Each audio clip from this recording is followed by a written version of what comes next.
7వ అధ్యాయము, హెజ్కేలు 37వ అధ్యాయము 6వ వచనం నుండి 10వ వచనం వరకు చదువుకుందాము. హెజ్కేలు 37వ అధ్యాయము 6వ వచనం నుండి 10వ వచనం వరకు చదువుకుందాము. చర్మము కప్పి మీకు నరములనిచ్చి మీ మీద మాంసమును పొదిగి చర్మము మీ మీదికి కప్పుదును. మీలో జీవాత్మను ఉంచగా మీరు బ్రతుకుదురు. అప్పుడు నేను యెహోవానై ఉన్నానని మీరు తెలుసుకొందురు. ఆయన నాకిచ్చిన ఆజ్ఞ ప్రకారము నేను ప్రవచించుచుండగా గడగడమను ధ్వని ఒకటి పుట్టెను. అప్పుడు ఎముకలు ఒకదానితో ఒకటి కలుసుకొనెను. నేను చూచుచుండగా నరములను మాంసమును వాటి మీదికి వచ్చెను. వాటిపైన చర్మము కప్పెను. అయితే వాటిలో జీవాత్మ యంత్రమాత్రము లేకపోయెను. అప్పుడు ఆయన, నరపుత్రుడా, జీవాత్మనిచ్చినట్లు ప్రవచించి ఇట్లనుము, ప్రభువు యెహోవా సెలవిచ్చినదేమనగా, జీవాత్మ నలుదిక్కుల నుండి వచ్చి హతులైన మీరు బ్రతుకున్నట్లు వారి మీద ఊపిరి విడుముము. 10వ వచనము, ఆయన నా ఆజ్ఞాపించినట్లు నేను ప్రవచింపగా జీవాత్మ వారిలోకి వచ్చెను. వారు సజీవులై లేచి లెక్కింప సఖ్యము కాని మహా సైన్యముగా నిలిచిరి. ప్రార్థన చేసుకుందాము. దయచేసి తలలు వంచండి. కృపగలిగిన దేవ, నీ పరిశుద్ధ పాదములకు మరి ఒకసారి వందనాలు, స్తుతులు చెల్లించుకుంటున్నాము. నీ వాక్యాన్ని కొన్ని నిమిషాలు మేము ధ్యానించుకుంటుండగా మీరు మాతో మాట్లాడండి అయ్యా.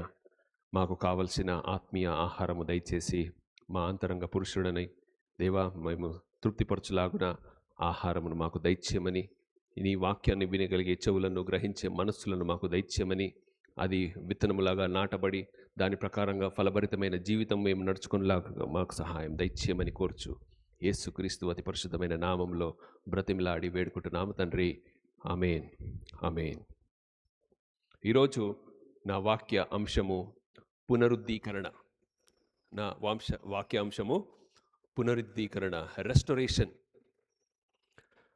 క్రైస్తవ జీవితంలో మనము సాగుతూ ఉన్నప్పుడు కొన్నిసార్లు కాదు, చాలాసార్లు గొప్పగానే ప్రారంభిస్తాము. కానీ మరి తరచుగా మనము వెళ్తూ ఉన్న కొద్దీ మన విశ్వాసము బలహీనపడుతుంది, మన విశ్వాసము పలచబడిపోతుంది. మనం ముందున్నంత గట్టిగా తర్వాత ఉండము.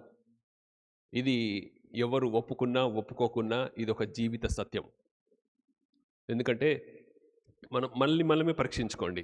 దేవుని సొంత రక్షకునిగా, దేవునిగా మనం నమ్ముకున్నప్పుడు ఖచ్చితంగా మన ప్రార్థన గడగడ, లేకపోతే మన ప్రార్థన సిన్సియర్గా మనం చేసేవాళ్ళము.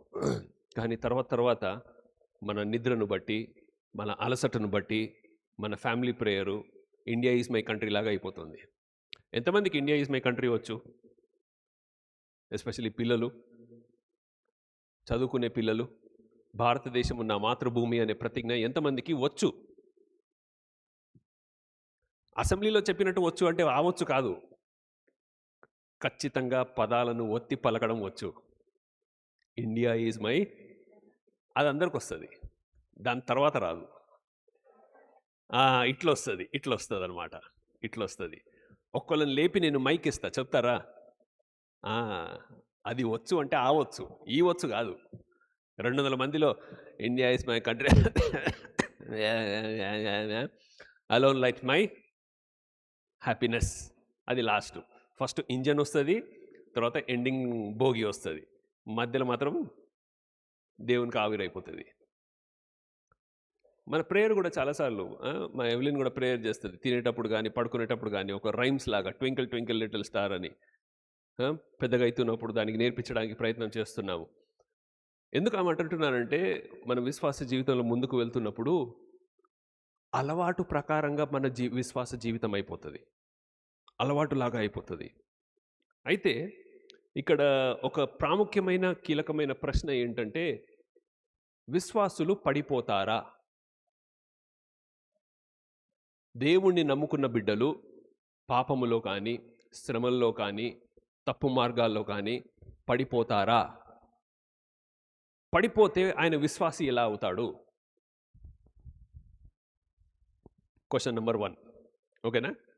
క్వశ్చన్ నెంబర్ 2, పడిపోతే అతని ఫస్ట్ వన్ ఏంటిదంటే పడిపోతారా? ఓకేనా? ఆన్సర్లు ఇవ్వద్దు, మనం జస్ట్ ఆ క్వశ్చన్స్ని గుర్తుపెట్టుకుందాము. విశ్వాసి పడిపోతాడా? క్వశ్చన్ నెంబర్ 2, పడిపోతే ఆయన విశ్వాసి ఎలా అవుతాడు? ఓకేనా? పడిపోతే అతను విశ్వాసి ఎలా అవుతాడు? క్వశ్చన్ నెంబర్ 3, పడిపోతే ఆయన రక్షణ పోయినట్టేనా? ఓకేనా? ఆన్సర్స్ మీకు మీరు ఆన్సర్ చేసుకోండి. నేను జస్ట్ క్వశ్చన్స్ని రేజ్ చేస్తున్నా, మీ మనసులో డౌట్స్ని పెడుతున్నా. ఎందుకంటే ఒక మంచి టీచర్ అంటే ఏం చేస్తారంటే తెలుసా? బోర్డు మీద ఉన్నది బ్రెయిన్లోకి ఎక్కించడం కాదు, మీకు ఆలోచన చేసేటట్టుగా మిమ్మల్ని నేను పురమాయించాలి. ఏమంటారు యేసుదాస్ గారు? పురమాయించాలి అంటే మిమ్మల్ని ప్రోత్సహించాలి, మీకు గిచ్చి వదిలేయాలి. ఓకేనా? తర్వాత లాస్ట్ వన్, పడిపోతే మళ్ళీ లేస్తారా? ఓకేనా? ఈ 4 క్వశ్చన్స్ ప్రతి విశ్వాసికి చాలా ప్రాముఖ్యమైనవి. అయితే ఫస్ట్ క్వశ్చన్ ఏమన్నాను? పడిపోతారా అంటే ఎస్, పడిపోతారు. సెకండ్ వన్, పడిపోతే మళ్ళీ లేస్తారా అంటే నీతిమంతులు, అబ్బో అది మనకు బాగా బైహాటు, అది బాగా బైహాటు. నీతిమంతులు ఎన్నిసార్లు పడ్డా 7 సార్లు పడ్డా లేస్తారనేది ఎస్, లేస్తారు. మూడోది, పడిపోతే మన రక్షణ పోగొట్టుకుంటామా? లేదు, పోగొట్టుకోము. రక్షణ నిశ్చయత. Again it depends upon how you define salvation. రక్షణ అంటే నువ్వు ఎలా నిర్వచించుకుంటున్నావో. రక్షణ అంటే నీళ్ళలో మునగడం కాదు, రక్షణ అంటే బలలో చేయవేయడం కాదు, రక్షణ అంటే ఒక కంప్లీట్ డిఫరెంట్ లైఫ్ జీవించడం. సో రక్షణ పోతుందా? పోదు. చివరిది, విశ్వాసకుడు ఒకరు పడిపోతే మళ్ళీ లేస్తాడా అంటే తప్పకుండా లేస్తాడు. బైబిల్లో దాదాపు ఒక 49 మంది గురించి లేకపోతే 50 మంది గురించి విరివిగా రాయబడింది. మెన్షన్ చేయడం కాదు. మెన్షన్ చేయడం అంటే ఏంది? ఇప్పుడు ఫర్ ఎగ్జాంపుల్ బైబిల్లో కొన్ని దేశాల పేర్లు రాయబడి ఉన్నాయి. ఎక్కువగా మరి ఇస్రాయేల్ దేశం గురించి రాయబడి ఉంది, ఇటలీ పట్టణం గురించి రాయబడి ఉంది, ఇంకా ఎఫ్ఎస్సి పట్టణం అని, కొలసి పట్టణం అని, ఈ పట్టణాల గురించి, ప్లేసెస్ గురించి రాయబడి ఉంది. కానీ వాటి గురించి కొంచెం డిస్క్రిప్షన్ ఇవ్వబడింది, వివరణ ఇవ్వబడింది. అట్లా అని చెప్పి ఇండియా గురించి కూడా రాయబడి ఉంది. ఎస్తేరు గ్రంథంలో ఇండియా అనే పేరు ఖచ్చితంగా కనబడకుండా ఇంగ్లీష్ బైబిల్లో అయితే ఇండియా అని కనబడుతుంది, తెలుగు బైబిల్లో అయితే హిందూ దేశం అని కనబడుతుంది. అట్లని ఇండియా గురించి ఎక్కువ రాయబడలే, జస్ట్ పేరు వచ్చిందంతే. అట్లా బైబిల్లో చాలామంది పేర్లు వచ్చినా, మెతుషెల్లా అని, ఇంకొక ఆయన అని, ఆకీష్ అని, గీకీష్ అని రాజులే ఉన్నారు. ఒక అర్థమైందా? ఈ ఇస్రాయేలు ఇంకా యూదా దేశపు రాజులే ఉన్నారు ఒక 20-30 మంది. కానీ నేను చెప్పేది ఏంటంటే ఒక 49 లేకపోతే 50 మంది గురించి విరివిగా రాయబడి ఉంది. ఈయన పేరు ఇది, ఈయన ఇక్కడ పుట్టాడు, ఈయన ఇలాంటి పనులు చేశాడు, ఈయన ఇలా సేవ చేశాడు, ఇలా మంచి చేశాడు, ఏమైనా లెక్కలు బొక్కలు చెడు పనులుంటే చెడు కూడా చేశాడు అని ఉంది. అలా మనము ర్యాంక్ ఇచ్చుకుంటూ పోతే అందరికంటే ఎక్కువగా బైబిల్లో ఎవరి గురించి రాయబడింది చెప్పండి? యేసుక్రీస్తు గురించి ఉంది. యేసుక్రీస్తు గురించి 4 సువార్తలలోనూ ఆయా పుస్తకాల్లోనూ 80 అధ్యాయాల వరకు రాయబడి ఉంది. రెండవ పర్సన్ దావీదు. సో ఈరోజు దావీదు జీవితంలో జరిగిన పునరుద్ధీకరణ ప్రక్రియలో నుండి మనం కొన్ని మూల పాఠాలు నేర్చుకుందాము. ఒక నంబర్ చెప్తాను, గుర్తుపెట్టుకుంటారా? 1189. చెప్పండి. 1189. ఏంటిది 1189?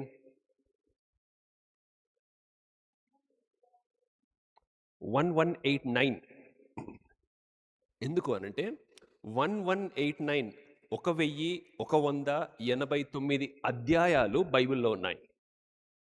బైబిల్లో 1189 అధ్యాయాలు ఉన్నాయి.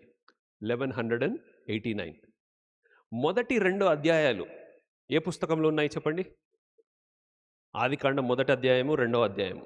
ఈ 2 అధ్యాయాలలో సృష్టి గురించి ఉంది. దేవుడు భూమిని సృష్టించాడు, దేవుడు దీన్ని తయారు చేశాడు, తర్వాత ఇది, తర్వాత అది.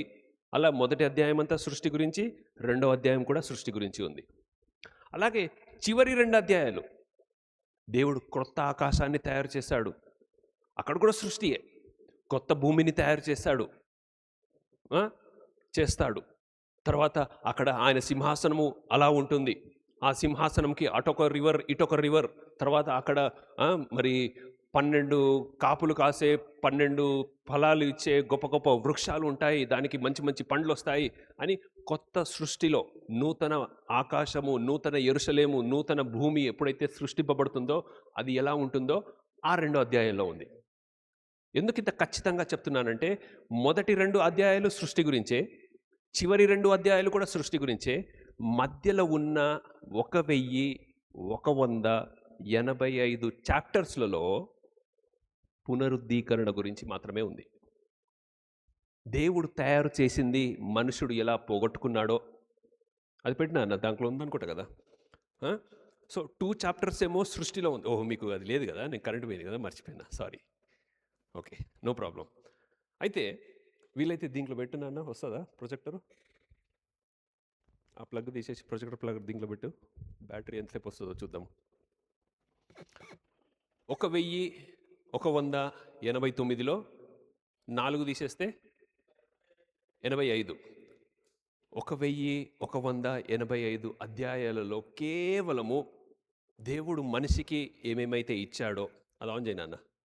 ఇచ్చిన తర్వాత మనిషి దాన్ని ఎలాగైతే పోగొట్టుకున్నాడో, ఏదైనా సరే అది ఆశీర్వాదం కానివ్వండి, ఐశ్వర్యం కానివ్వండి, ఆయుష్ కానివ్వండి, ఫలాలు కానివ్వండి, జీవితం కానివ్వండి, ఇంకా ఏదైనా కానివ్వండి, ఇవన్నీ కూడా మనుషుడు పోగొట్టుకున్నాడు. ఎక్కడ పోగొట్టుకున్నాడంటే మనిషి ఎప్పుడైతే ఆదాము ఈ ఏదెను తోటలో పతనమైపోయాడో, the fall of mankind into sin, అక్కడ అన్నీ కూడా పోగొట్టుకున్నాడు. పోగొట్టుకున్నప్పుడు దేవుడు దాన్ని రెస్టోర్ చేయడానికి రాసిన అధ్యాయాలు ఇవన్నీ. సో బైబిల్కి ఒక థీమ్, బైబిల్కి ఒక అధ్యయనం ఏదైనా ఇస్తే, బైబిల్లో మనకు కనిపించేది మొదటి 2 చివరి 2 వదిలేస్తే, అంటే అట్ట తీసేస్తే, మధ్యలో బైబిల్ ఉన్నదంతా కూడా దేన్ని ఉద్దేశించి మాట్లాడుతుంది అంటే పునరుద్ధీకరణ గురించి, రెస్టోరేషన్ గురించి. ఎందుకంటే మనిషికి దేవుడు చేతిలో పెట్టాడు. మీ ఇంట్లో ఒక చిన్న 2 సంవత్సరాలు 3 సంవత్సరాలు పిల్లోడు ఉన్నాడు అనుకోండి, ఆ పిల్లోనికి బర్త్డే అయిన తర్వాత బర్త్డే కేక్ చేతిలో పెట్టాడు అనుకోండి, ఆ పిల్లోడు చేతిలో ప్లేట్ కూడా సరిగా పట్టుకోరానోడు ఆ ప్లేట్లో కేక్ పెడితే ఏమవుతుంది? ప్లేట్ సరిగా పట్టుకోలేనోడు ప్లేట్లో నిండా మంచిగా అన్నము చికెన్ కూర వేస్తే ఏమవుతుంది? కింద పడేస్తాడు, ఎందుకంటే ఆయనకి పట్టుకోవడానికి చేత కాదు. అలా మనుష్యుడు దేవుడిచ్చిన సర్వాన్ని కోల్పోయాడు. కానీ దేవుడు అనేక మంది ద్వారా, అనేక ప్రవక్తల ద్వారా, ధర్మశాస్త్రము ద్వారా, చరిత్ర ద్వారా, నాయకుల ద్వారా, రాజుల ద్వారా, ఆయన భక్తుల ద్వారా, అనేకుల ద్వారా ఆయన ఇచ్చిన ఈ యొక్క బైబిల్లో పునరుద్ధీకరణ అనే ప్రక్రియ మనకు మళ్ళీ మళ్ళీ మళ్ళీ మళ్ళీ కనబడుతుంది. సో ఇలా బైబిల్లో 49 మంది గురించి లేకపోతే 50 మంది గురించి రాయబడుతున్నప్పుడు ఒక 3 గురించి మాత్రమే ఎలాంటి నెగిటివ్ రాయబడలేదు తెలుసా. అందరి గురించి పాజిటివ్ ఉంది, నెగిటివ్ ఉంది, మంచి పనులు రాయబడి ఉంది, చెడు పనులు కూడా రాయబడి ఉంది. 3 గురించి మాత్రము అసలు నెగిటివ్ లేదు. ఎవరా 3? యేసుక్రీస్తు ప్రభు first one, very good, always. ఎందుకంటే క్రీస్తు ఆయన దేవుడు, మనుష్య కుమారుడు. రెండోది దానియేలు, ఆయన గురించి ఎలాంటి తప్పు, పాపము, పొరపాటు రాయబడలేదు, లిఖించబడలేదు. చేశాడా లేదా నాకు తెలియదు, నేను ఆయన బ్రతుకున్న కాలంలో నేను లేను కాబట్టి నాకు తెలియదు. కానీ బైబిల్లో ఉన్నదైతే నేను నమ్ముతాను. బైబిల్లో మాత్రము లిఖించబడలేదు, సో చేయలేదని నేను నమ్ముతాను. రెండో పర్సన్ నెహెమ్యా.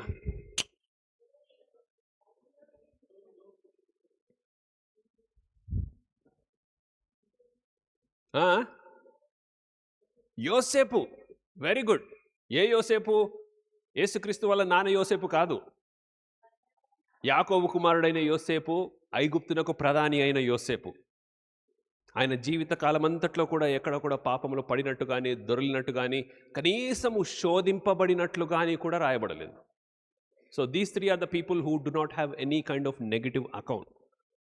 దావీదు అని ఇంతకుముందు ఎవరో అన్నారు. దావీదు 4 సార్లు పాపం చేశాడు, 4 సార్లు జారిపోయాడు, 4 సార్లు పడిపోయాడు, 4 సార్లు దేవుడు మళ్ళీ లేపాడు. కానీ ఇప్పుడు ప్రసాద్ గారు, మీ కొడుకు పేరు ఏదో మర్చిపోయాను. మీరు ముద్దుగా ఏదో పిలుస్తారు కదా, జిత్తు. జిత్తు మీ క్లాస్ టీచరు నిన్ను ఒక పని చేయొద్దన్నది, ఓకేనా? ఇప్పుడు ఇట్లా అనుకుంటున్నావు కదా ఊరికనే అప్పటి నుంచి, ఓకేనా? ఒకసారి టీచర్ చెప్తుంది, అరే చెయ్యొద్దురా అంటది. అప్పుడు మంచిగా మాట్లాడుతాడు, మళ్ళీ అదే పని చేస్తావు. ఈసారి టీచర్ ఎట్లా చెప్తుంది? ఒకటి కొట్టేస్తుంది. అసలు ఈ కాలపు జెన్జియా మీరు? జెన్జియా, జెన్ ఆల్ఫానా, ఏ జనరేటర్ తెలియదు కానీ మీకు టీచర్ దెబ్బ తెలియదమ్మా, మీకు టీచర్ దెబ్బ రుచి తెలియదు. నన్ను అడగండి, నేను చెప్తా, ఓకేనా? పప్పు గుత్తి కావాలా, బెల్ట్ కావాలా, లేకపోతే షటిల్ బ్యాట్ కావాలా, దువ్వెన కావాలా, హ్యాంగర్ కావాలా, చీపిరి కట్ట కావాలా, చింతబరగ కావాలా, అన్ని అన్ని అన్ని తిన్నాను నేను, అన్ని తిన్నాను కాబట్టి దేవుడు నన్ను ఇలా ఉంచాడు. మొన్న జంతర్ మంతర్లో ఆయన ప్రొటెస్ట్కి వాళ్ళు ఏమన్నారో తెలుసా? టీచర్లకి పిల్లల్ని కొట్టే అధికారం లేదు కానీ పోలీసు వాళ్ళు టీచర్ల పిల్లల్ని కొడతారా అని చెప్పి అట్లా వాళ్ళు ప్రొటెస్ట్ చేస్తారన్నమాట. సరే, ఇక్కడ ఏమంటున్నానంటే, మొదటిసారి విననప్పుడు తిడతారు, మళ్ళీ అదే తప్పు చేస్తే మళ్ళీ తిడతారు, లేకపోతే నిన్ను ఖండిస్తారు. కానీ ఇప్పుడు పనిష్మెంట్ కొంచెం పెరుగుతుందా లేదా? మూడోసారి ఇంకా పెరుగుతుంది, నాలుగోసారి చంప చెళ్ళు అనిపిస్తుంది. దావీదు జీవితంలో కూడా అదే జరిగిందండి. మొదటిసారి ఆయన రఫ్గా 18 సంవత్సరాల నుండి లేకపోతే 20 సంవత్సరాలు ఉన్నప్పుడు అప్పటికి గొలియాతును గెలిచేశాడు. గెలిచేసిన తర్వాత ఆయన సౌలుకి 1000 మంది, దావీదుకి 10,000 మంది అని చేస్తున్నప్పుడు సౌలుకి కోపం వచ్చి సౌలుని చంపడానికి, దావీదును చంపడానికి సౌలు తిరుగుతున్నాడు. అప్పుడు పారిపోయి మొదటిసారి ఒక గుహలో దాక్కుంటాడు, గుర్తుందా?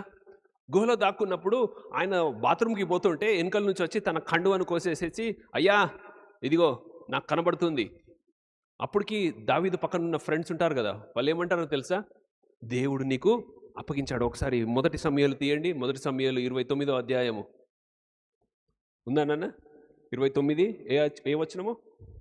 8 పెట్టేసే, మళ్ళీ నువ్వు నన్ను అడగకి, ఇక పెట్టేసేయాలి. ఆ కోసుకుపోయిన తర్వాత దావీదు, నేనేమి చేసి తిని, ఇది కాదు నాన్న, ఇది కాదు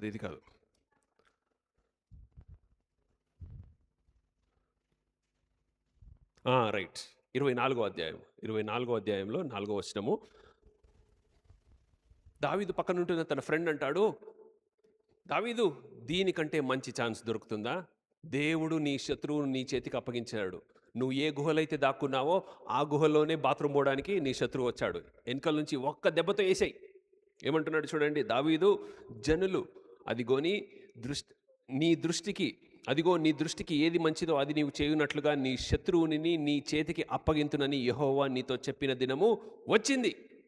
అనగా దావీదు లేచి సౌలు నద్దకు తెలియకుండా వెళ్ళి తన పై వస్త్రపు చెంగును కోసేసి, తర్వాత ఇదిగో రాజా నీ పై వస్త్ర చెంగు, ఇక్కడ చెంగు బదులు నీ తలకాయ ఉండేది, నేను కొట్టేసినట్లయితే నువ్వు ఒక దెబ్బతో చచ్చేటోనివి, కానీ నేను అలా చేయను, ఎందుకంటే నువ్వు యెహోవా చేత అభిషేకింపబడినవాడు.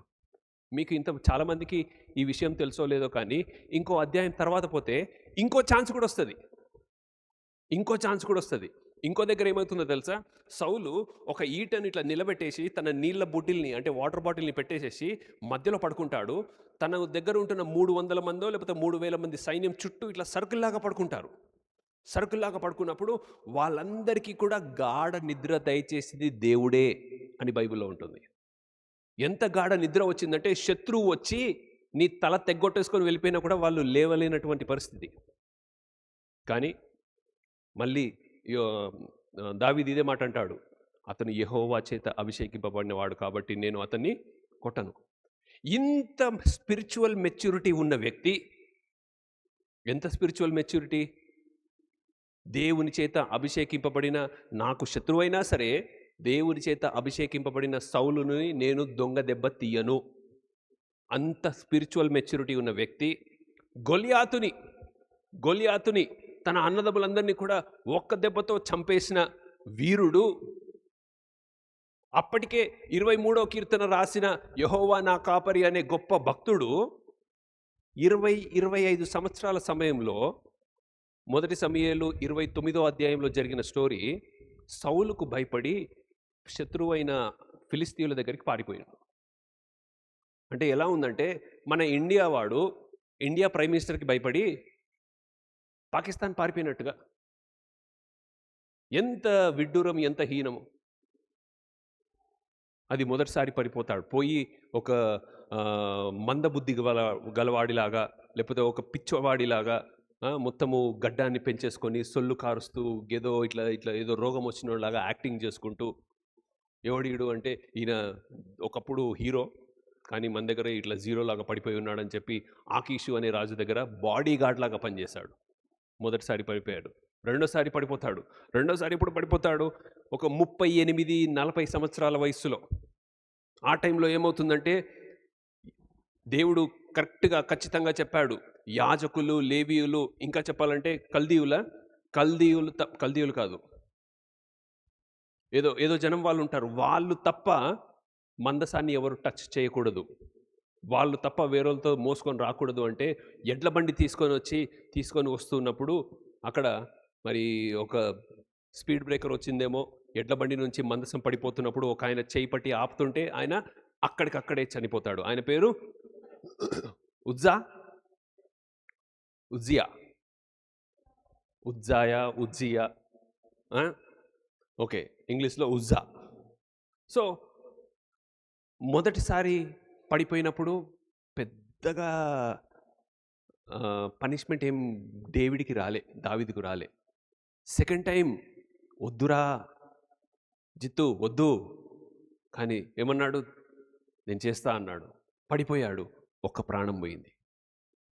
మూడోసారి ఒక 55-60 ఆ టైంలో ఆయనకి మరి వెళ్ళవలసిన పని, వెళ్ళి యుద్ధం చేయవలసిన పని యుద్ధం చేయలేదు. వెళ్ళి మేడెక్కాడు, బెత్షెబాని చూశాడు, పాపం చేసిన తర్వాత ఆమె భార్యను, ఆయన భర్తను మరి స్కెచ్ చేసి ప్లాన్ వేసి అతన్ని చంపించేశాడు. చనిపోయిన తర్వాత ఈమెకి కొడుకు పుడతాడు, ఈమె మొదటి కుమారుడు కూడా చనిపోతాడు. ఎన్ని ప్రాణాలు పోయాయి? 2 ప్రాణాలు పోయాయి. మొదటి దాంట్లో పడిపోయినప్పుడు ప్రాణాలు పోలేదు, ఆస్తి నష్టం జరిగింది. రెండోసారి అయినప్పుడు 1 ప్రాణం పోయింది. మూడోసారి జరిగినప్పుడు 2 ప్రాణాలు పోయాయి.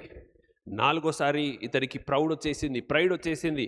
నా దగ్గర ఎంతమంది ఆర్మీ ఉన్నారు, ఎంతమంది గుర్రాల మీద, ఎంతమంది రథాల మీద, ఎంతమంది ఏనుగుల మీద, ఎంతమంది పాదచారులు, ఎంతమంది సైన్యము. సైనిక అధికారి వచ్చి, అయ్యా అవసరమా నీకు? ఇప్పటి వరకు దేవుని కృప వల్ల నువ్వు ఎలాంటి యుద్ధానికి జరగడానికి వెళ్ళలేకపోయావు. ఒకవేళ యుద్ధం జరిగినా దేవుడు నిన్ను కాపాడాడు. ఇప్పుడు సడన్లో నీకు సైనిక బలాన్ని దాన్ని లెక్క పెట్టాల్సిన అవసరత ఏమొచ్చింది? అవసరమా అంటే, నేను రాజుని, నేను చెప్పిన పని నువ్వు చేసుకొని వచ్చాడు. ఏమైంది?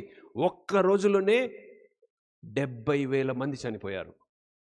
పనిష్మెంట్ పెరుగుతూ ఉంది.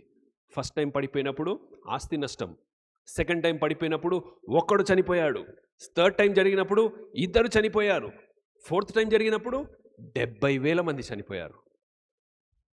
ఎందుకు ఈ మాటలు మాట్లాడుతున్నానంటే, నీతిమంతుడు దావీదుకు ఏమని బిరుదిచ్చాడు దేవుడు? నా హృదయానుసారుడన్న దావీదు క్రమక్రమంగా ఒకటిసారి కాదు, 2 సార్లు కాదు, 3 సార్లు కాదు, 4 సార్లు పడిపోయాడు.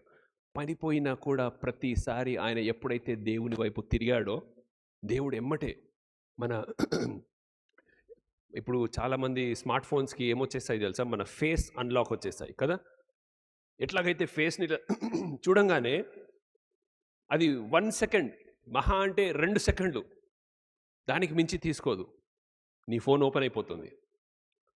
ఇప్పుడు నా ఫోన్, నా కూతురు, నా భార్య, మా అమ్మ, ఇంకెవరైనా ఉన్నారని చెప్పి నా సొంతోళ్ళు, నా రక్తం పంచుకున్న వాళ్ళు, వాళ్ళ ముఖం చూపిస్తే ఓపెన్ అవుతుందా?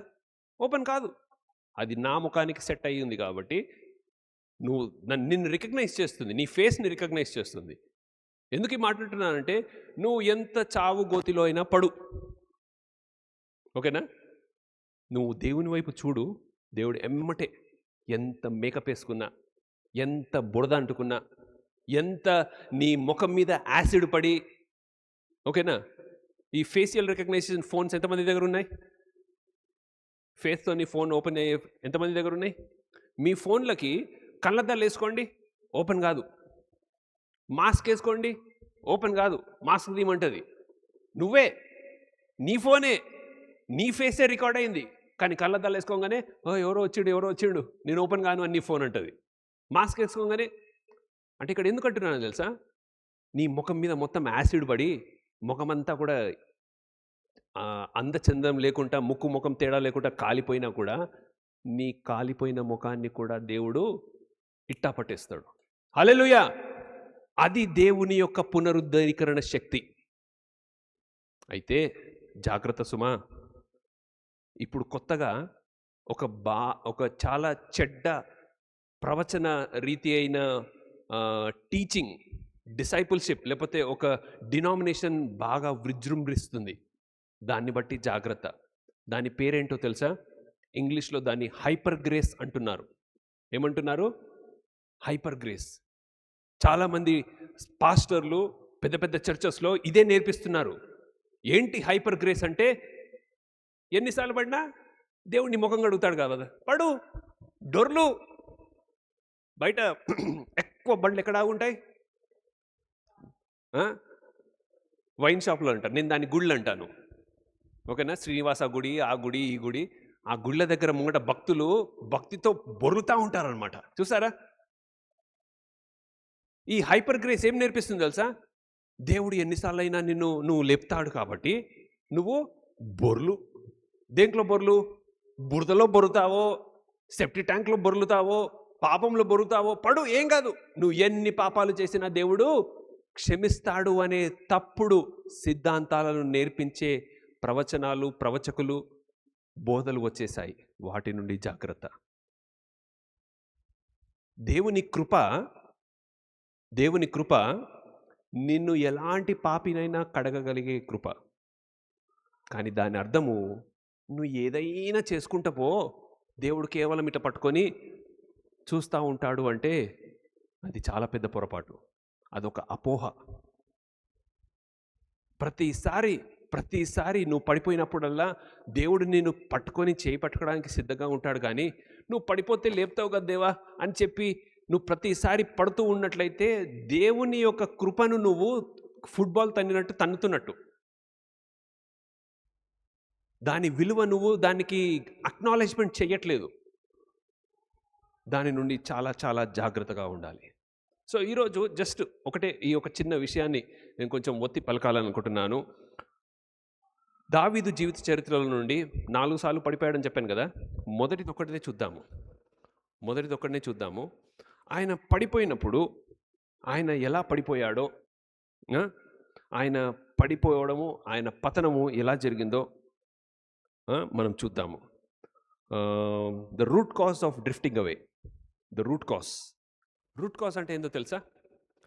ఈ పన్ను నొప్పి ఆపరేషన్ ఎవరైనా చేయించుకున్నారా? రూట్ కెనాల్ ఆపరేషన్ చేయించుకోలేదు ఎవరికి ఇప్పటివరకు? సరే, మీకు అర్థమయ్యే భాషలో చెప్తా. పుచ్చి పన్ను. ఏంటది? పుచ్చిపోయిన పన్ను ప్రాబ్లము పైన కాదు, లోపల ఉంటుంది ప్రాబ్లము. సో ఆ డెంటిస్ట్ అంట దానికి డ్రిల్ చేసి మత్తిస్తాడో లేదో, ఇప్పట్లో మత్తిస్తున్నాడేమో కానీ అప్పట్లో మత్తి ఎక్కుపోయేటోళ్ళట. డ్రిల్ చేసి దానికి లోపటను షార్ప్ కంపస్ లాంటివి పెట్టి దాంట్లో ఉంటున్న పుచ్చిపోయిన తత్వాన్ని అంతా కూడా తీసేసి దాంట్లో మళ్ళీ సిమెంట్ వేసి నింపి ఇవన్నీ చేస్తుంటే జిమ్ అంటది కదా, ఎంత మత్తిచ్చినా కూడా ఉండదు. అంటే ఇక్కడ ఎందుకు ఈ మాట అంటున్నానంటే, ఈ సమాంతక్క కానీ లేకపోతే కాజలక్క కానీ వచ్చి మీ టూత్పేస్ట్లో ఉప్పు ఉందా అంటే ఆ ఉప్పు పేస్ట్లను చూసేసి బయట పైన తెల్లగా ఉంటే సరిపోతుంది అనుకునేరు. ప్రాబ్లం పైన ఉన్న పండ్ల మీద కాదు, లోపల రూట్ కాజ్. ప్రాబ్లం చాలా లోపల ఉంది. యేసుక్రీస్తుని 30 వెండి నాణాలకు అమ్మింది ఎవరు? నిద్రపోతున్న వాళ్ళందరూ కూడా హల్లెలూయా చెప్పండి ఒకసారి. ఓకే, ఎవరు నిద్రపోవట్లేరు కదా? యేసుక్రీస్తుని 30 వెండి నాణాలకు అమ్మింది ఎవరు? ఇస్కరియోతు యూదా. ఎంతమంది అనుకుంటారు డబ్బు మీద ప్రేమతో అతనికి దేవుడిని ఎట్లా అమ్మేశాడని? నేనేం ప్రశ్న చెప్పినా కూడా మీరు ఆన్సర్ చెప్పరని నాకు అర్థమైపోయింది. నేనే ప్రశ్న ఇస్తా, నేనే ఆన్సర్ ఇస్తా. ఎందుకు అనంటే ఇస్కరియోతు యూదా సడన్లో ఆయనకి డబ్బు మీద మోజు పడినట్టుగా మనం అనుకున్నట్లయితే అది పొరపాటు. ప్రాబ్లం అనేది ఎప్పటి నుండో చిన్న చిన్నగా పెరుగుతూ ఎందుకంటే 3.5 సంవత్సరాలు యేసుక్రీస్తుతో పాటు పరిచర్య చేస్తున్నప్పుడు ఇస్కరియోతు యూదాకి ఒక బాధ్యత అప్పగింపబడింది. యాక్చువల్గా ఆ బాధ్యతను ఆయన అప్పగించాడో లేకపోతే ఆయన్నే బలవంతంగా తీసుకున్నాడో. ఏంటి ఆ బాధ్యత తెలుసా? డబ్బు సంచి ఉంది చూసారా, డబ్బు సంచి నా దగ్గర పెట్టుకుంటా, ఓకేనా? ఎందుకంటే నేను ట్రెజరర్గా ఉంటా, నేను అకౌంటెంట్ లాగా ఉంటా, ఎందుకంటే డబ్బు నా చేతుల మీద గుండా పోవాలి. బైబిల్లో ఏమనుంది తెలుసా? The root cause of every evil is money. డబ్బు సర్వ శోధనకు పాపానికి మూలము, ద రూట్ కాజ్. సో ఆయన 3.5 సంవత్సరాలు పట్టిందండి ఇస్కరియోతు యూదాకి. ఏమని? ఆ డబ్బు మీద పిచ్చి పెరుగుతూ ఈ 12 మంది అనే గొప్ప సైనిక దళంలో, 12 మంది శిష్యుల సైనిక దళంలో వాళ్ళు చూస్తూ ఉన్నారు. ఈ ఫరిసీయులు కానీ మత నాయకులు కానీ చూస్తున్నారు. ఏం చూస్తున్నారంటే ఎవడు వీక్ ఉన్నాడు, ఎవరి దగ్గర వీక్నెస్ ఉంది. అయ్యా ఒక్కడున్నాడయ్యా, ఆయన పేరు ఇస్కరియోతు యూదా.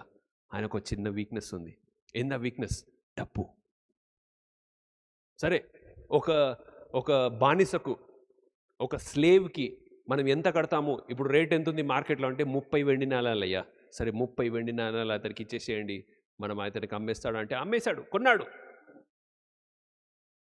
సో మనలో ఉంటున్న పాపానికి పొద్దున్న లేవంగానే సడన్లో మనకి టెంప్టేషన్ రాదు. అది మెల్లిమెల్లిగా పెరుగుతూ వస్తుంది, టైం తీసుకుంటుంది. ఎందుకు టైం తీసుకుంటుందంటే, ఇదిగో దావీదు కూడా పడిపోయాడంటే ఒకటేసారి పడిపోలే. ఆయనలో కూడా కొన్ని ప్రాబ్లమ్స్ ఉన్నాయి. ఏంటా ప్రాబ్లమ్స్ అంటే, చిన్నప్పటి నుండి అతన్ని కుటుంబం సరిగా కుటుంబంలాగా చూడలేదు, తండ్రి పెద్దగా పట్టించుకోలేదు. ఎప్పుడు చూసినా కూడా వాళ్ళ సమూయేలు ఎస్ఐ ఇంటికి వచ్చినప్పుడు, అయ్యా మీ ఇంట్లో ఇంతమందే కొడుకులా అంటే ఏమన్నాడు?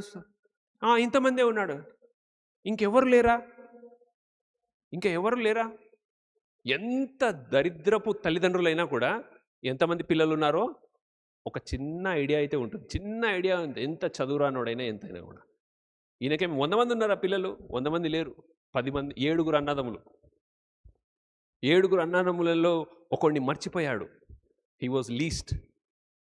తర్వాత అన్నదమ్ములందరూ కూడా సౌలు ఫిలిస్తీయులతో యుద్ధం చేస్తున్నప్పుడు వాళ్ళ నాన్న అంటాడు, వెళ్ళి టిఫిన్ ఇచ్చేసిరా అన్నప్పుడు, ఈ టిఫిన్ తీసుకొని వెళ్ళినప్పుడు 2 సార్లు పాత నిబంధన గ్రంథంలో మనం చూస్తాము, అన్నదమ్ములు తమ్ముణ్ణి హేళన చేశారు. ఎక్కడెక్కడ? ఒకసారి యోసేపుని, యాకోబు కుమారులు, ఇంకోసారి ఎస్ఐ కుమారులైన దావీదుని. అరే ఎందుకు వచ్చినవరా, మాకు టిఫిన్ వచ్చినవా అని వెల్కమింగ్గా చెప్పలేదు, ఎందుకు వచ్చినవరా? సో అక్కడ ఫ్యామిలీతోని సరిగా లేదు, తర్వాత అన్నదమ్ములతో సరిగా లేదు, తర్వాత గొలియాతుని చంపిన తర్వాత తన రాజు, గొలియాతుని చంపకముందు సౌలు రాజు ఒక ప్రకటన చేస్తాడు. ఏమంటాడో తెలుసా?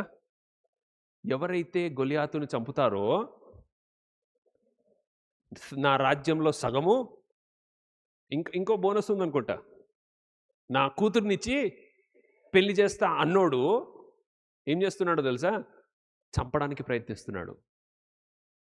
నా సగం రాజ్యము నా కూతుర్నిచ్చి పెళ్లి చేస్తా అన్న సౌలు రాజు దావీదును చంపడానికి ప్రయత్నం చేస్తున్నాడు. సో తండ్రి దగ్గర నుంచి ప్రేమ లేదు, అన్నదమ్ముల దగ్గర నుంచి ప్రేమ లేదు, అధికారుల నుంచి ప్రేమ లేదు. ఇవన్నీ కారణాలను బట్టి పాపం దావీదు, నేనంటాను అతను మెల్లిమెల్లిగా పడిపోవడానికి ఇవన్నీ దారి తీసి ఉండవచ్చు. ఈ కారణాలు అప్పటికి ఒకసారి గుహలోను, ఇంకోసారి ఎన్గేదు అనే ఒక ప్రదేశంలో సౌలు రాజు తన చేతికి చిక్కినా కూడా అతను స్పిరిచువల్గా చాలా మెచ్యూర్ ఫెలో, బట్ స్టిల్ ఆయన చంపడానికి కూడుకోలేదు. కానీ పెద్ద పెద్ద ప్రాబ్లం ప్రతిసారి మనము అనుభవించేది, మనము పతనమైపోవడానికి, పాపంలో పడిపోవడానికి మనకుంటున్న ప్రాబ్లం ఏంటో తెలుసా? మనము దేవుని మీద పూర్తి నమ్మకాన్ని వదిలేసుకోవడం. మొదటి సమూయేలు 27వ అధ్యాయము మొదటి వచనం ఒక్కటి చదువుదాము. మొదటి సమూయేలు 27వ అధ్యాయము మొదటి వచనం ఒక్కటి, కొంచెం పెద్దగా ఉంటుంది. దీంట్లోనే 4-5 పాఠాలు కనబడతాయి మనకి. ఏంటంటే, తరువాత దావీదు నేను ఇక్కడ నిలుచుట మంచిది కాదు, కామా ఏదో ఒక దినమున నేను సౌలు చేత నాశనమగుదును, కామా నేను ఫిలిస్తీయుల దేశంలోనికి తప్పించుకొని పోవుదును, కామా అప్పుడు సౌలు ఇశ్రాయేలు సరిహద్దుల్లో నన్ను వెతకటం మానుకొను గనుక నేను అతని చేతిలో నుండి తప్పించుకొందునని అనుకున్నాడు. మానవ చరిత్రలో, బైబిల్ చరిత్రలో మొట్టమొదటి పాపం ఎక్కడ పడింది చెప్పండి? అవ్వ తినకూడని పండును తినడం వల్ల. ఆ తినకూడని పండును తినేటట్టుగా సాతాను ఏమన్నాడో తెలుసా? ఇది నిజమా? దేవుడు నిజంగా నిన్ను తినొద్దన్నాడా? దేవుడు ఉట్టిగానే అన్నాడు, తింటే నీకు కూడా ఆయనంత సూపర్ పవర్స్ వచ్చేస్తాయి, నువ్వు కూడా దేవునిలాగా అయిపోతావు అన్నప్పుడు, మనుష్యుడు మొదటి పాపము చేయడానికి ప్రధానమైన బలమైన కారణము ఏంటంటే అవిధేయత, అవిశ్వాసము. అవిధేయత, అవిశ్వాసము. ఫస్ట్ ఏదొచ్చిందంటారు? అవిశ్వాసం వచ్చింది. అంటే మాట మీద నమ్మకము పోయింది. ఇక్కడ దావీదు విషయంలో చూడండి, ఒక 8 ఫీట్ల 10 ఫీట్లు అనుకోండి ఎగ్జాంపుల్. అందరు ఇటు చూడండి. మనము ఇక్కడ ముందు స్పీకర్ పెట్టేటోళ్ళం, గుర్తుందా? ఆ సిమెంట్ కూడా కనబడుతుందా? సిమెంట్ కూడా ఇక్కడ అక్కడ పైన వైర్ చుట్టేసి ఉందా బీమ్కి? అంత హైట్ మనిషి అనుకుందాం రఫ్గా, అంత హైట్ మనిషి ఇప్పుడు ఇక్కడ వచ్చి నిలబడ్డాడు. లేకపోతే ఎంతమంది అక్కడ మన శిల్పారామానికి వెళ్ళారు, అక్కడ గట్టయ్య అని ఒక ఆయన ఉండేటోడు, చనిపోయాడు ఇప్పుడు, ఖమ్మం డిస్టిక్ నుంచి. 8 ఫీట్లు 9 ఫీట్లు ఆయనకు ఒక స్పెషల్ చైరు, స్పెషల్ అన్నీ ఉండేటి. ఆయనతో పాటు నేను ఫోటో దిగిన. నేను అసలు ఆయన ఇక్కడికి కూడా రాలే. నేను ఇంత పొడుగోడిని, నేను ఆయనకి ఇక్కడికి వచ్చానంటే చూడండి. అలాంటి మనిషి గట్టయ్య అయినా, శిల్పారామంలో ఉంటున్న ఆయన కూడా, ఆయన కాళ్ళు చేతులు సరిగా లేక కర్ర సాయంతో నిలబడేటోడు. గొలియాత్ అట్లాంటోడు కాదు. నీ పుర్రె మీద చెయ్యి పెట్టి ఇట్లా అంటే పుచ్చకాయ వలిగినట్టు వలిగిపోతుంది. ఏంటిది? మన తలకాయ. అలాంటి బలవంతుడు. 2 ఏళ్లతోని నీ గొంతుని ఇలా అనొచ్చు. ఇది పైకి వెళ్ళిపోతుంది, కిందికి వచ్చేస్తుంది మొండెం. అంత బలవంతుడు గొలియాతు. అట్లాంటి గొలియాతు వచ్చి గర్జిస్తూ, ఎవడైనా ఒక్కడు ఛాంపియన్ రండి చూసుకుందాము, నేను మా సైడ్ నుంచి ఒక్కడనే వస్తున్నాను, మీరు మీ సైడ్ నుంచి ఒక్కడే రండి, మీరు నన్ను చంపేస్తే మేము మీకు బానిసలము, వాడిని నేను చంపితే మీరందరూ నాకు బానిసలు అని అందరూ కూడా బెదిరిస్తుంటే, ఇశ్రాయేలు సైన్యం అంతా కూడా, ఇశ్రాయేలు సైన్యంలో ఆజానుభావుడు ఎవరో తెలుసా? సౌలు రాజు. అందరికంటే టాలెస్ట్, అందరికంటే స్ట్రాంగెస్ట్ సౌలు రాజు కూడా పోయి లోపల దాచుకున్నాడు. ఇంతమంది భయపడి ఉంటే ఒక పోరగాడు వచ్చి గొలియాతుని చంపేసి, ఆ పోరగాడు పెద్దగా అయిన తర్వాత ఆ దావీదు అనే మనిషి భయపడుతున్నాడు. ఇప్పుడు మనం చదివిన మొదటి వచనంలో ఎవరికి భయపడుతున్నాడు? అరే గొలియాతుకు భయపడ్డాడు అంటే మనం అనుకోవచ్చు, అరే ఆయన అంత పెద్దగా ఉన్నాడు, అంత స్ట్రాంగ్ ఉన్నాడు అని. ఎవరికి భయపడుతున్నాడు చూడండి, మొదటి వచనము. సౌలుకి. ఏమైపోయింది నీ ధైర్యము? ఏమైపోయింది నీ విశ్వాసము? మనసులో అనుకొనేను. చెప్పాను కదా, అవిధేయత, అవిశ్వాసము పుట్టేది ఎక్కడ తెలుసా? ఇక్కడ నుంచి ఇక్కడికి వెళ్తుంది, ఇక్కడ నుంచి మన చేతి పనుల ద్వారా బయటకు వస్తుంది. తర్వాత ఆయన గుర్తింపును కూడా కోల్పోయాడు. ఇశ్రాయేలు దేశంలో గొలియాతును చంపిన తర్వాత దావీదుకు ఇచ్చిన బిరుదేందో తెలుసా? బైబిల్లో రాయబడలేదు కానీ ఫర్ ఎగ్జాంపుల్ ఈరోజు జానకమ్మ గారి చిన్న కుమారుడు ఉన్నాడు అవినాష్. నేను ఆయన పేరు ఎందుకు ప్రత్యేకంగా తీస్తున్నానంటే నాకు తెలిసిన వాళ్ళలో సరే లలిత్ పాస్టర్ ఉన్నాడు. లలిత్ పాస్టర్ చూసారు కదా, గట్టిగా ఉంటాడు, బాడీ గీడి గట్టిగా ఉంటుంది. ఆయన వెళ్ళి రేపు అమెరికాలో జరిగే మిస్టర్ యూనివర్స్ తెలుసా మీకు? ఆడోళ్ళకి మిస్ యూనివర్స్ ఎట్లా జరుగుతుందో మగవాళ్ళకి మిస్టర్ యూనివర్స్ కాంపిటీషన్ కూడా జరుగుతుంది. ఆడోళ్ళేమో అందాన్ని చూపించుకుంటే మగోళ్ళేమో కండలు చూపించుకోవాలన్నమాట. సో ఎవరు కండలు అయితే బాగుంటాయో, ఎవరు బాడీ బిల్డింగ్ గట్టిగా ఉంటుందో వాళ్ళకి విన్నర్.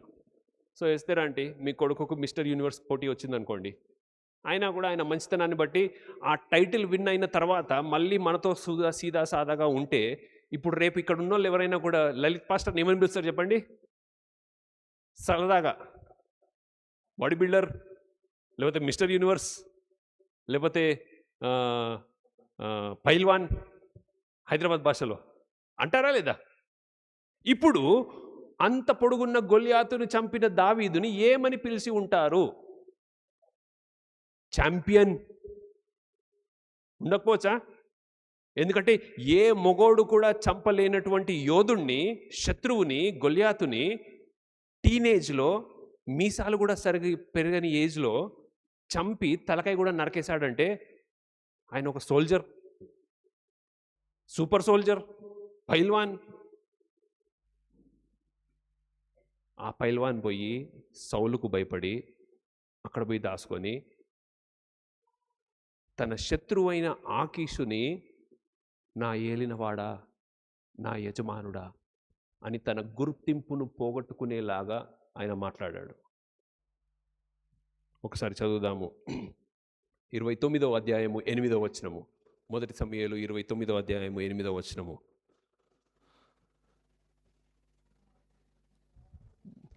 దావీదు అంటాడు, నేనేమి చేసి తిని నా ఏలినవాడగు రాజా, నీ శత్రువులతో యుద్ధము చేయుటకై నేను రాకుండానట్లు నీ యొద్ద వచ్చిన దినమున నుండి నేటి వరకు నీకు దాసుడనై నాయందు తప్పేమీ కనబడినని ఆకీషుని ఏమని సంబోధించాడు?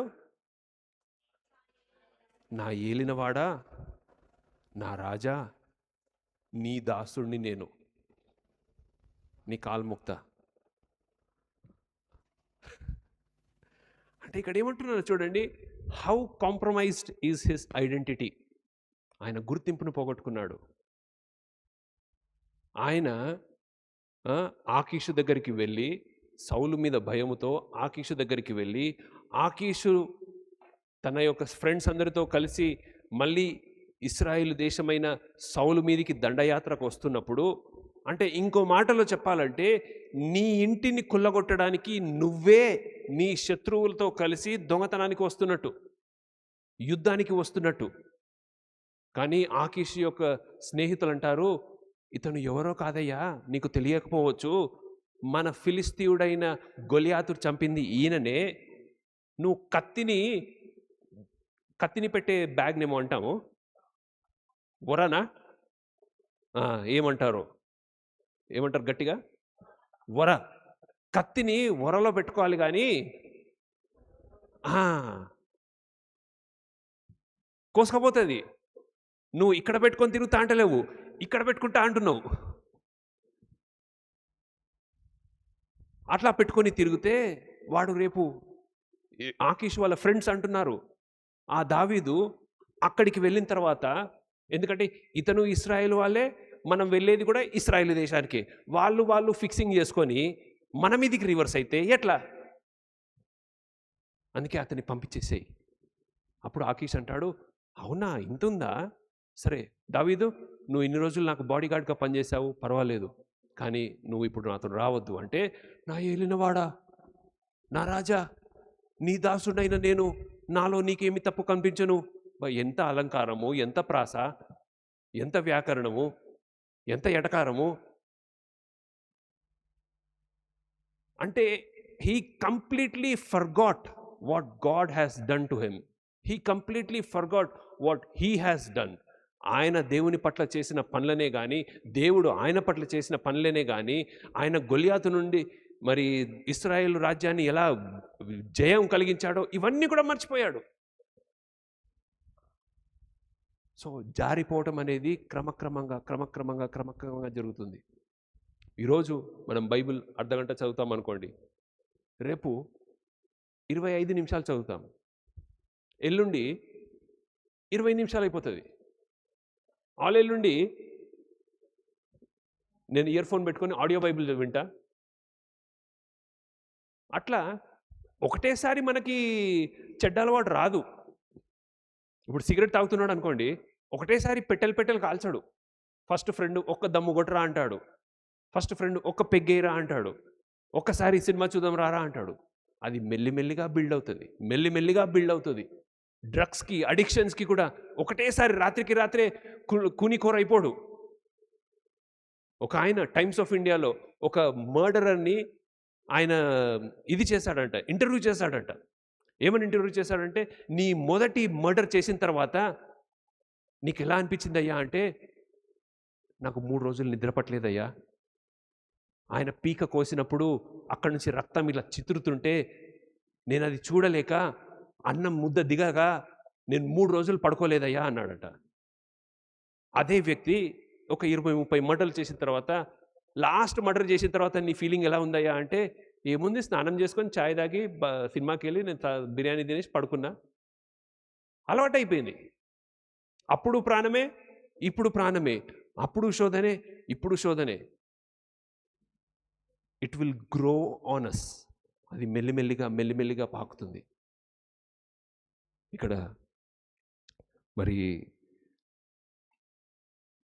3వ పాయింట్లో ఏం చూస్తామంటే, జిక్లాగు అనే ఒక అనుభవంలో కూడా, మొదటి సమూయేలు 29వ అధ్యాయంలో మనం ఉన్నాం కదా, దిగజారిపోయిన స్థితికి వచ్చేసాడు.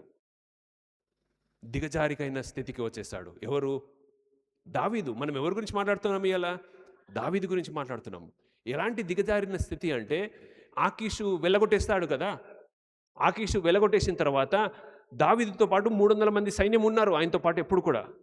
అయితే నన్ను వెళ్ళగొట్టేస్తావా అని ఈయనకి ఈగో ఫీల్ అయ్యాడో మరి ఇంకేం ఫీల్ అయ్యాడో తెలియదు, కానీ సరే నీతో నాకు సంబంధం లేదు, నేనే వెళ్ళి సౌలు రాజు మీదకి అటాక్ చేస్తానని చెప్పి సౌలు రాజు మీదకి వెళ్తూ ఉంటే, దావీదు తన 2 భార్యలను, తన పిల్లలు, తర్వాత వారితో పాటు ఉంటున్న 300 మంది ఉన్నారు కదా, వాళ్ళ భార్యలు, వాళ్ళ పిల్లలు, వాళ్ళందరూ కూడా కాపురం ఉంటున్న స్థలములో అమాలేకీయులు వచ్చి దాడి చేస్తారు.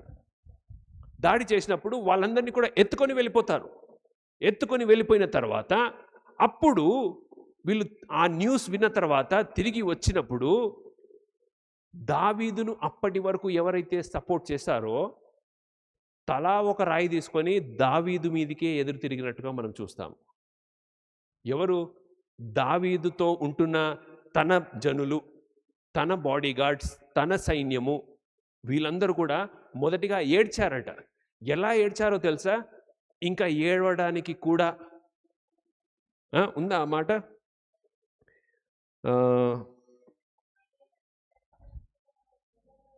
ఏడ్చే ఓపిక లేనంతగా బిగ్గరగా ఏడ్చి ఉందా ఆ మాట అక్కడ? 30వ అధ్యాయము 4వ వచనము. ఈ సంఘటన అంతా కూడా మొదటి సమూయేలు 29వ అధ్యాయంలోను 30వ అధ్యాయంలోను కనబడుతుంది. సో 30వ అధ్యాయం వచ్చేసరికి తన యొక్క భార్య, పిల్లలు, ఆస్తిపాతులు అన్నీ కూడా ఎత్తుకొని వెళ్ళిపోయిన తర్వాత, తనతో ఉంటున్న సిబ్బంది, తనతో ఉంటున్న సైనికులు దావీదు మీదికి రివర్స్ అయ్యారు. ఏమని రివర్స్ అయ్యారంటే, నువ్వు చెప్పిన మాట వినుకుంటా మేము ఎక్కడికి పడితే అక్కడికి వచ్చాము కాబట్టి మా భార్య పిల్లలందరికీ ఉండగా ఈరోజు కిడ్నాప్ అయిపోయారు. సో నిన్ను కొట్టి చంపేస్తాము. ఎవరిని? దావీదును కొట్టి చంపేస్తాము. ఎంతమంది ఉన్నారని చెప్పాను? 300 మంది ఉన్నారు. 300 మంది తలా ఒక రాయి తీసుకొని 300 రాళ్ళు వేస్తే బతుకుతాడా దావీదు? చచ్చిపోతాడు. సో ఇక్కడ మరి ఆయన సర్వము కోల్పోయినట్టుగా ఈ మొదటి 6 వచనాల్లో మనం చూస్తాము. తర్వాత అప్పుడు అత్యంత లోతైన ఒంటరితనానికి ఆయన గురయ్యి, బై ద వే ఇదంతా ఎంతకాలం జరిగిందో తెలుసా? 16 నెలలు జరిగిందండి. దావీదు ఆకీషు దగ్గర ఒక బాడీ గార్డ్ లాగా తన యొక్క సైన్యమైన ఇశ్రాయేలు నుంచి దూరంగా వచ్చేసింది 1 సంవత్సరము 4 నెలలు. సంవత్సరానికి 12 నెలలు ప్లస్ 4 నెలలు, మొత్తం కలిపి 16 నెలలు ఆయన తన వారికి, తన దేశానికి, అన్నిటికన్నా ముఖ్యంగా తన దేవునికి దూరం అయిపోయాడు. దూరం అయిపోయిన తర్వాత ఒక్కసారి గుర్తుందా, నేను నెహెమ్యా గురించి ఈ మాట చెప్పాను. నెహెమ్యా తన ఇల్లు, తన వాకిలి, తన దేశము అంతా కూడా శిథిలావస్థలో అయిపోయింది, గోడంతా కూలిపోయింది, తన దేవాలయం, ఇశ్రాయేల్ దేవాలయం అంతా కూడా దొంగలతో దొంగలింపబడింది అని తెలుసుకున్న తర్వాత నెహెమ్యా యొక్క పని ఏంటిది? పానీయాలు, రాజుకు పానీయాలు అందించే పని. అయితే ఫుడ్ సర్వ్ చేసేటోళ్ళు ఫేస్ కూడా బాగుండాలి. అర్థమవుతుందా? హోటల్లో సర్వర్లని, వెయిటర్లని అందమైన వాళ్ళని పెడతారు. ముఖమంతా పచ్చి గబ్బు పుండ్లతో సొనగారుతూ ఉంటున్న వాళ్ళు వచ్చి, అయ్యా మీ ఫుడ్ వేస్తున్నా చూడది అని ఇట్లా వేస్తాడు అనుకోండి, తింటారా మీరు ఎవరైనా? వాళ్ళ ముఖం చూస్తే తినబుద్ధి కాదు. వాళ్ళు మేకప్ వేసుకొని, లిప్స్టిక్ వేసుకొని, లేకపోతే మొగోళ్ళు అయితే మంచిగా క్రాఫ్ట్ చేసుకొని, షేవింగ్ చేసుకొని, అలాంటి వాళ్ళు. ఎందుకంటే నీ అపియరెన్స్ ముఖ్యం. నెహెమ్యా అపియరెన్స్ సరిగా లేకపోతే రాజు అన్నాడు, ఏమైంది నెహెమ్యా అంటే, ఒక్క క్షణము ప్రార్థన చేశాడు. ఎందుకంటే రాజుకు నువ్వు ఎమ్మటే జవాబు ఇవ్వకుండా, అయ్యా నేను పక్కన పోయి కొంచెం ప్రార్థన చేసుకొని వస్తాం. ఎందుకంటే ప్రార్థన చేశాడు అనే మాట కనబడుతుంది. కానీ ఎంతసేపు టైం దొరికినాల నెహెమ్యాకి? 1 క్షణం, 2 క్షణాలు, మహా అంటే 5 సెకండ్లు. Same thing happened here. ఇక్కడ కూడా అదే జరిగింది. 1 క్షణము దేవుని వైపు తిరిగి దేవుని యొక్క కృపను మరి ఒకసారి పొందడానికి గుర్తించాడు. అప్పుడు దేవుడు ఒక మాట అన్నాడు. చూడండి, 8వ వచనము, 30వ అధ్యాయము 8వ వచనము. నేను ఈ దండును తరిమిన ఎడల దాన్ని కలుసుకొందినేమో అని యెహోవా యొద్ద దావీదు విచారణ చేయగా, యెహోవా తరుము, నిశ్చయముగా నీవు వారిని కలుసుకొని తప్పక నీ వారందరినీ దక్కించువందనని సెలవిచ్చాను. ఒక్కసారి అనకూడదు ఒక పాస్టర్గా, కానీ ఒక్కసారి దేవుని ప్లేస్లో నువ్వు నేను ఉంటే ఎలా ఉంటుందో ఆలోచించండి. ఎందుకు ఈ మాట అంటున్నా తెలుసా? సంవత్సరం పాటు నీతో మాట్లాడడం బంద్ చేసి, నిన్ను కాదని వెళ్ళిపోయి, నీ ముఖం చూడకుండా నువ్వు వద్దు అనుకున్న వాళ్ళతో వచ్చి సడన్లో అర్ధరాత్రి ఫోన్ చేసేసి, అయ్యా నాకు 1,00,000 రూపాయలు కావాలి అన్నారు అనుకోండి. మీ దగ్గర 1,00,000 రూపాయలు ఉన్నాయి, ఏమంటారు చెప్పండి? నువ్వు నేను ఎలా స్పందిస్తాం? ఇన్ని రోజులు గుర్తు రాలేదా నేను నీకు? వస్తుందా ఆ మాట? రాదా? వస్తుందా? ప్రతి మనిషికి, ఉప్పు కారం తింటున్న ప్రతి మనిషికి, జీవునెత్తురున్న ప్రతి మనిషికి ఫస్ట్ వచ్చేది ఏంటంటే, ఇప్పుడు గుర్తొచ్చానా? ఇమాజిన్ దేవుడు అలా మాట్లాడుంటే. అది దేవుని యొక్క గొప్పతనం. ఎందుకంటున్నానంటే 16 నెలలు దేవునితో కట్ ఆఫ్ అయిపోయింది. ఎవరికి? తన హృదయానుసారుడికి. ఆ మాట మర్చిపోవద్దు. దావీదు దేవుని హృదయానుసారుడు. 16 నెలలు కట్ ఆఫ్ అయిపోయి, దేవా మా భార్య బిడ్డలను, మా ఆస్తిపాస్తులన్నిటి కూడా ఎత్తుకొని వెళ్ళిపోతున్నాడు, మరి నీ సెలవు ఉంటే నేను వాళ్ళని తరుముకొని వెళ్తాను అంటే, ఇప్పుడు గుర్తొచ్చానా? ఏం దావీదు అని అన్నాడా? లేదు. ఏమన్నాడు? మళ్ళొకసారి చదవండి, 8వ వచనము. యెహోవా విచారణ చేయగా, అక్కడ మళ్ళీ ఇంకో మాట, మొన్న వెనస్డే నేను ఈ మాట చెప్పాను, మళ్ళీ చెప్తున్నాను. వేచి ఉండడము, విచారణ చేయడము చెప్పానా? గుర్తుందా? వేచి ఉండడము, విచారణ చేయడము. విచారణ చేయడము అంటే దేవుని మాట కోసం ఎదురు చూడడము, ప్రార్థన చేయడము. సో దేవుని యొద్ద విచారణ చేయగా యెహోవా ఏమన్నాడు? తరుము, ఎస్ చేస్ దెమ్, నువ్వు వెళ్ళు, నిశ్చయముగా వారిని నువ్వు కలుసుకుంటావు. ఎవరిని? నీ భార్య పిల్లల్ని కిడ్నాప్ చేసిన వాళ్ళని, నీ ఆస్తిపాస్తులను ఎత్తుకుపోయిన వాళ్ళందరినీ కూడా నువ్వు చేసుకుంటావు. అప్పుడు నీకు టోటల్ రెస్టోరేషన్ జరుగుతుంది. 18 నుంచి 19 వచనాలు ఇదే అధ్యాయంలో. 18, 19 వచనాలు చదువుకుందాము. దావీదు యొక్క రెస్టరేషన్ ఎలా జరిగిందో చూద్దాము. దావీదు కోల్పోయినది ఏది కూడా తక్కువ కాకుండా 30వ అధ్యాయము 18వ వచనం పెట్టినాను ఒకసారి. ఇలాగున్న దావీదు అమాలేకీయుల నుంచి దోచుకుపోయిన దానంతటిని కూడా తిరిగి తెచ్చుకొనును, మరియు అతడు తన 2 భార్యలను రక్షించను. 19వ వచనము, కుమారులేమి కుమార్తెలేమి దోపుడు సొమ్మేమి ఎత్తుకుపోయిందేమి దానంతట్లో కూడా కొద్దిదేమి గొప్పదేమి ఏది కూడా తక్కువ కాకుండా దావీదు అతన్ని సమస్తము రక్షించెను. సో ఇక్కడ నేను చెప్పాలనుకుంటున్న మాట మీరు జ్ఞాపకం చేసుకోండి. ఏంటంటున్నానంటే, దేవుడు పునరుద్ధీకరణ చేయడంలో టాప్. దేవుని యొక్క గొప్పతనము ఎంత గొప్పతనం అంటే, నువ్వు 5 సంవత్సరాలు ఆయనకు దూరంగా వెళ్ళిపోకండి చెప్తున్న మాట వరుసకి. నువ్వు 5 సంవత్సరాలు నీకు బుర్ర గడిదినో, నీకు పిచ్చిలేసో, లేకపోతే నీ వ్యక్తిగత కారణం ఏదుందో నాకు తెలియదు, కానీ నువ్వు దేవునితో మొత్తం కట్ ఆఫ్ అయిపోయి తెగదెంపులు అయిపోయిన తర్వాత, ఈ లోకంలో ఏ రిలేషన్షిప్ కూడా తెగదెంపులు అయిపోయిన తర్వాత మళ్ళీ అతకదు. కానీ దేవునితో ఉంటే రిలేషన్షిప్ ఉంటుంది చూడండి, అతికిపోతుంది. ఇప్పుడు ఫర్ ఎగ్జాంపుల్, మీ ఇంట్లో, అయ్యా ప్రసాద్ గారు ఫీల్ అవ్వకండి, మీరే చెప్తున్నాను. చిన్నప్పుడు జిత్తు మీ మీద కోప్పడి పారిపోయాడు అనుకుందాం. ఇంట్లో నుంచి పారిపోయిన తర్వాత 10 సంవత్సరాల తర్వాత తిరిగి వచ్చాడు. మీరు లేకపోతే జిత్తు, మీ ఇద్దరి మధ్యల సంబంధము ఈ 10 సంవత్సరాల గ్యాప్లో అలానే ఉంటుందా? ఏమైనా మార్పులు వస్తాయా? ఖచ్చితంగా మార్పులు వస్తాయి. జిత్తు వాళ్ళ నాన్నతో మాట్లాడడానికి భయపడతాడు. ఎందుకంటే నేను పారిపోయాను, నా వల్ల మా తల్లిదండ్రులు ఎంత బాధపడి ఉండొచ్చేమో అని ఒక గిల్ట్ ఫీలింగ్. తల్లిదండ్రులు జిత్తుతో మాట్లాడడానికి ఇబ్బంది పడతారు. మళ్ళీ వాడిని ఏమైనా అంటే మళ్ళీ ఎక్కడ పారిపోతాడేమో అని ఒక భయం. సో ఎలా మాట్లాడతారు తెలుసా? ఆచితూచి మాట్లాడతారు. కానీ దేవుడు అలా కాదండి. ఒకవేళ మన కర్మగాలి మనము 10 సంవత్సరాలు దేవునితో కట్ ఆఫ్ అయిపోయినా 11వ సంవత్సరం రిటర్న్ అవుతాం చూడండి. నిన్ను దేవుడు ఆ వెళ్ళిపోయే ముందు రోజు ఎలాగైతే అని ప్రేమించాడో 11వ రోజు ఎక్కడ రీస్టార్ట్, అక్కడి నుంచే స్టార్ట్ చేస్తాడు. Hallelujah. That is called restoration. మళ్ళీ ఓకే వచ్చావా, ఓకే మనం స్లోగా స్టార్ట్ చేద్దాము, ఓకేనా? ఎందుకంటే గ్యాప్ వచ్చింది కదా, ఆ గ్యాప్ని ఫిల్ చేయాలంటే మళ్ళీ మనం స్లోగా స్టార్ట్ చేద్దాం. ఒకటేసారి ఫుల్ ప్రేమ చూపిస్తే నువ్వు తట్టుకోలేవు, నేను తట్టుకోలేను. అలాంటి ఇబ్బంది పడే దేవుడు కాదు. రెస్టరేషన్కు ఉన్న గొప్పతనం అది. He will pick it up right where you left of.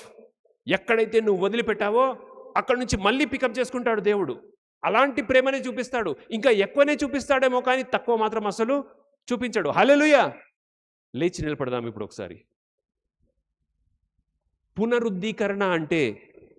పునరుద్ధీకరణ restoration అంటే, దేవుడు ఇంతకుముందు నేను ఎజికియేలు గ్రంథము 37వ అధ్యాయం చదివించాను కదా.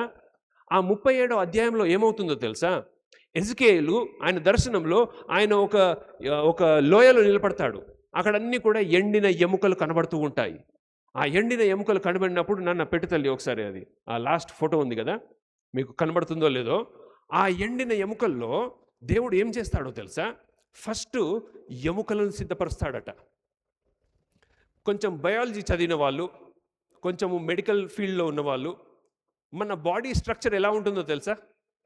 లోపల నుంచి బయటకు వద్దామా, బయట నుంచి లోపలికి వద్దామా? మీరే చెప్పండి. లోపల నుంచి బయటకు వద్దామా? లోపట, శరీరం లోపట అవయవాలు ఉంటాయి. గుండె, కిడ్నీ, లివరు, పొట్టపేగులు, అవి ఇవి. వాటిని కవర్ చేసుకుంటూ ఏముంటాయి చెప్పండి? కాదు, ఎముక ఉంటుంది. ఎముక దేనికి సపోర్ట్ ఇస్తుంది? ఎముక ఉంది కాబట్టి నా చెయ్యి ఇలా ఉంది, ఎముక లేకపోతే ఇలా పడిపోతుంది. ఎముక ఉంది కాబట్టి నా చెయ్యి ఇలా ఉంది, లేకపోతే ఇలా పడిపోతుంది. అర్థమవుతుందా? సో అవయవాలను కవర్ చేసుకుంటూ, అందుకనే పుర్రె లోపటేముంది? బుర్ర బయట ఉంటే ఏమైతుంది చెప్పండి? చిన్న దెబ్బ తాకినా మన బ్రెయిన్ డ్యామేజ్ అవుతుంది. సో ఎముక కవరింగ్ అంటే స్ట్రక్చర్. దేవుడు ఫిజిక్స్, బయాలజీ నేర్పిస్తున్నాడు.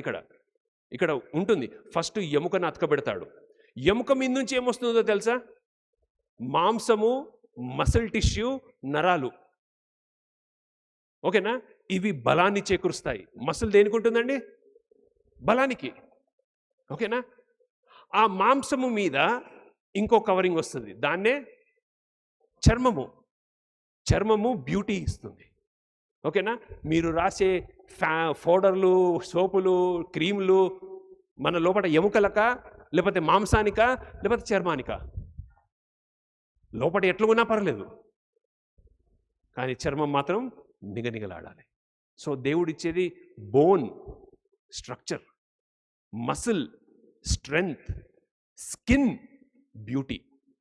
అది రెస్టరేషన్కు ఉంటున్న పవర్. దేవుడు అలా పునరుద్ధీకరణ చేస్తాడని ఎజికేల్ గ్రంథం ద్వారా మనకు తెలియజేస్తున్నాడు. దేవుడు ఎలాగంటే, నేను ఆ అక్కని ఆ స్టిక్ అడ్డుకో, మా నర్సింగ్ స్కూల్ అక్కని ఇంత చిన్న మొద్దు పట్టుకరా అమ్మా, లేకపోతే ఒక స్టిక్ పట్టుకరా అమ్మా అని చెప్పిన ఒక అక్కకి, ఇదిగో అది పట్టుకొచ్చింది. ఇక్కడ ఈ నాన్న, ఇక్కడ ఈ తల్లి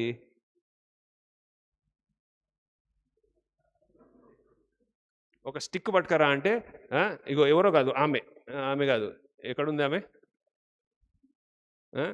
మా వాళ్ళు అట్లున్నారనమాట. రైట్, అందరు ఆమె టార్గెట్ చేయండి. ఒక స్టిక్ పట్టుకరా అని చెప్తే ఈ పుల్ల పట్టుకొచ్చింది. సరే, మనం జోక్ పక్కన పెడదాము. దీన్ని ఇప్పుడు తొట్టిలో పెట్టి నాటితే చెట్టు వస్తుందా? దేవుడు నాటిస్తాడు, దేవుడు ఫలించగలుగుతాడు, దేవుడు రెస్టోర్ చేయగలుగుతాడు. ఇది ఇక్కడ ఉంటున్న తొట్లకే కానీ, ఈ లోకంలో ఉంటున్న మట్టికే కానీ, లేకపోతే మానవునికి ఉంటున్న శక్తికి మనము జీవము ఉన్నదాన్నే రిపేర్ చేయగలుగుతామేమో, కానీ జీవము లేనటువంటి దాన్ని కూడా పునరుద్ధీకరణ చేసే శక్తి మన దేవునిది. హల్లెలూయా! గట్టిగా చప్పట్లు కొడదాం దేవునికి. ఇది పునరుద్ధీకరణ. This is called restoration. ఎంత దిగజారిన భయంకరమైన, చివరికి చచ్చిపోయినా కూడా దేవుడు రేపు మనల్ని మహిమ శరీరంతో లేపుతాడు. అది మన పునరుద్ధాన శక్తి.